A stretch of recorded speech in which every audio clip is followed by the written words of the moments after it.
We all interact with the city every day, and we all want to live in a convenient city. But nowadays there are more traffic jams. New buildings are getting higher and higher, and our urban environment is more inconvenient. Is there anything we can do? Hi, my name is Alexey. I'm 15 years old. I'm a Novosibirsk resident, and I love my city. When I was 12, I thought about why the Russian cities were so different from the European ones. After returning home, depression rolled over me, and I didn't want to leave the house.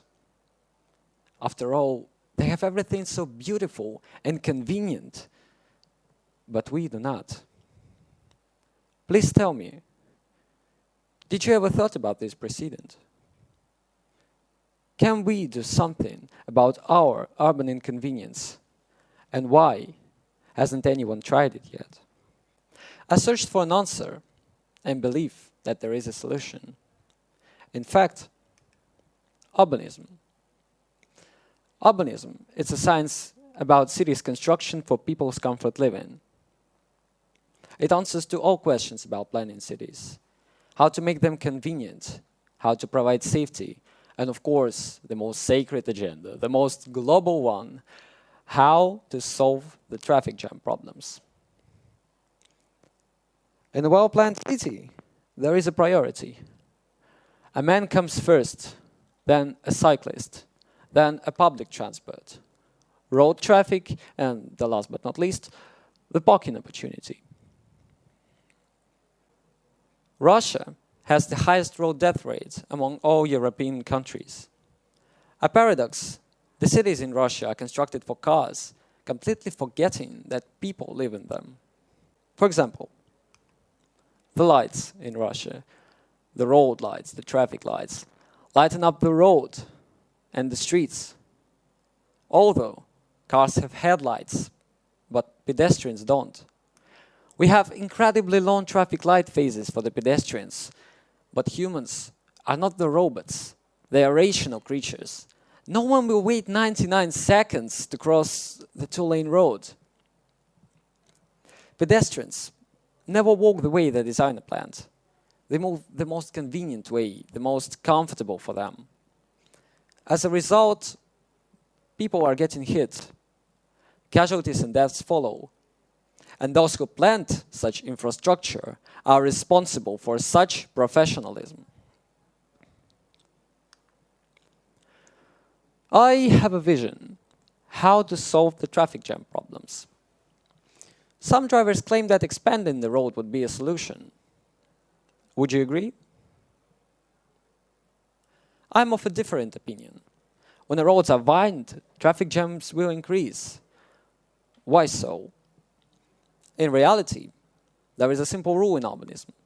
The more there are roads, the car numbers do increase as well. It's a vicious circle. But the motivation to buy a personal car is so appealing. What can we do about it?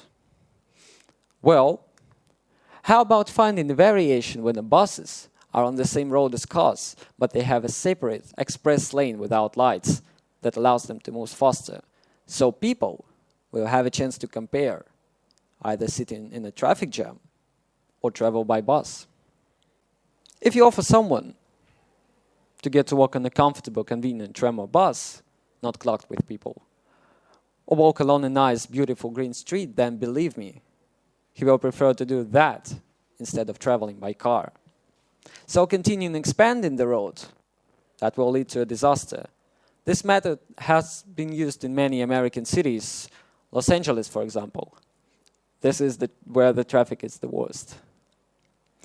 It is a well-known fact that to live in USA without a car is impossible. So in order to move around, it is better to drive, as there are no sidewalks on the roads in some American cities. A logical question: how could pedestrians move around in this case? There is no answer. Thus, the concept of infinite road expansion had been abandoned. But it's already too late, so every time you see mayors and governors opening up new interhighways, mind, that those are just text money buried into the ground. In addition to such a minor venue as traffic jams, there is also another, more significant one, associated with ill-planned road construction. In Russia, 40 to 50 people get killed on such roads due to the improper design. Dirt is another serious Russian problem. All our roads are turning into an endless mud, and it's a catastrophe, really.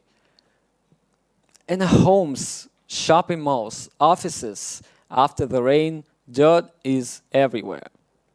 We in Russia today still suffer, be it a city or a village. It is practical to plant grass, to coat pavements with concrete, in other words, not to leave the open surface. In my opinion, the solution to this problem is very simple: a good quality drainage system. In other words, to drain the rainwater into a sewer.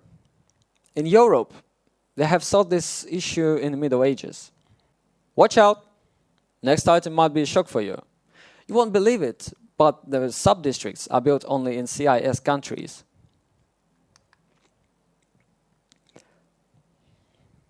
Many European cities made this urban planning mistake, and they are avoiding it now. The French architect Le Corbusier, for example, proposed to reconstruct half of Paris, and the famous sites that millions adore worldwide could have been turned into residential complexes, a Northfield field with several height scrapers. But fortunately, the project was not adopted. The USA in the 60s faced the same problem. They built a one residential complex called Pruitt-Igoe in St. Louis, Missouri. But eventually, wealthy and educated people moved out as they didn't want to live in concrete surroundings and as birds high in the sky. Since people moved out, the areas was doomed, turning into ghettos. There was no law, sanitary conditions, and basically it was unsafe to live. But eventually, those buildings were demolished. And now back to Russia. The parking lots in suburbs are often abused by cars, and people have to be cautious on the way home. Thank God that there are children playgrounds in the yards. Although, if one wishes to cook a barbecue in the open air or play dominoes, there is nowhere to go. In conclusion, I'd like to share with you my expectations about near future. And I do hope that in the near future, the urban planning concept in Russia will change for the better. Then we as people would be the prime concern. Thank you so much for being such a great audience. I wish you all good luck and a comfort living.